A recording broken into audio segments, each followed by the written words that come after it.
क्षेत्रे कुरुक्षेत्रे समवेतायुयुत्सवः मामकाः पाण्डवाश्चैव किमकुर्वत सञ्जय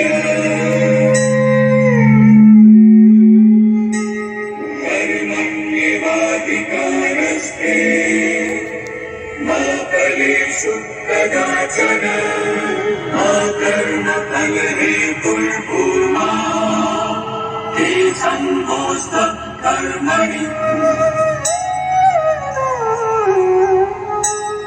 कर्मण्यैव हि संसिद्धिम् आस्थिता जनकादयः लोकसङ्ग्रहमेवापि सम्पश्यन् कर्तुमर्हसि एवं ज्ञात्वा कृतं कर्म पूर्वैरपि मुमुक्षुभिः कुरु कर्मैव तस्मात् त्वं पूर्वैः पूर्वतरं कृतम् ब्रह्मण्यादाय कर्माणि सङ्गं त्यक्त्वा करोति यः लिप्यते न स पापेन पद्मपत्रमिवाम्भसा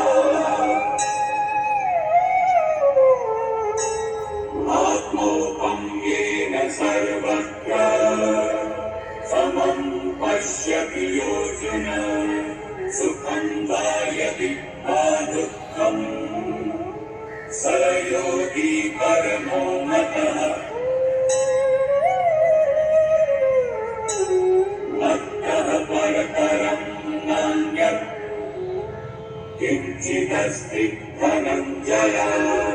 मयि सर्वमिदं प्रोतम् सूत्रे मणिगण इव तस्मात् सर्वेषु कालेषु मामनुस्मर युध्य च मय्यर्पिता मनो बुद्धिर् मामे वैश्यस्य संशयम् मया दक्षेण प्रकृतिः सूयते सचराचरम् हेतुनादेन कौन्तेय जगति परिवर्तते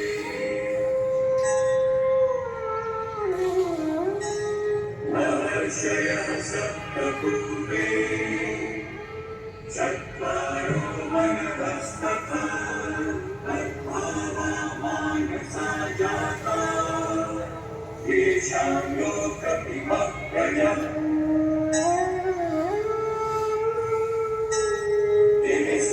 सूर्यसहस्रस्य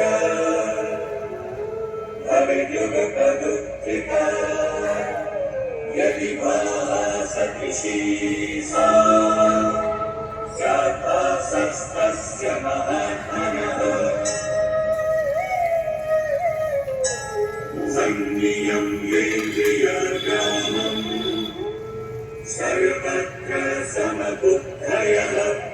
ये प्राप्नुवन्ति मामेव सर्वभूतहिते रतः बहिरन्तश्च भूतानाम् अचरं चरमेव च सूक्ष्मत्वादविज्ञेयम् दूरस्थं चान्तिके च तत् कर्मणः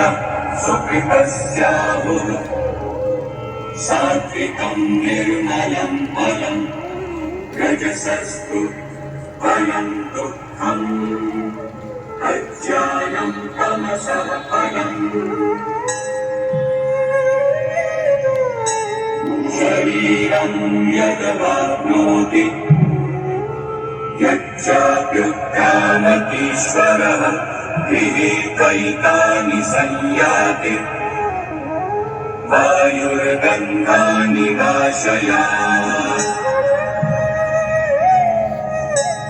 दैवी सम्पत्तिमोक्षाय निबन्धाय सुरीमता आशुचः सम्पदं दैवी अभिजातोऽसि पाण्डव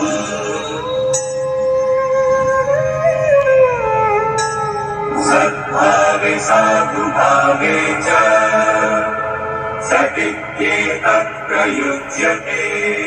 प्रशस्ते कर्मणि तथा सशब्दः पार्थयुज्यते यत्र योगेश्वरः कृष्णो यत्र पार्थो धनुर्धरः तत्र श्रीरविजयो भूतिः ध्रुवा नीतिर्मतिर्मम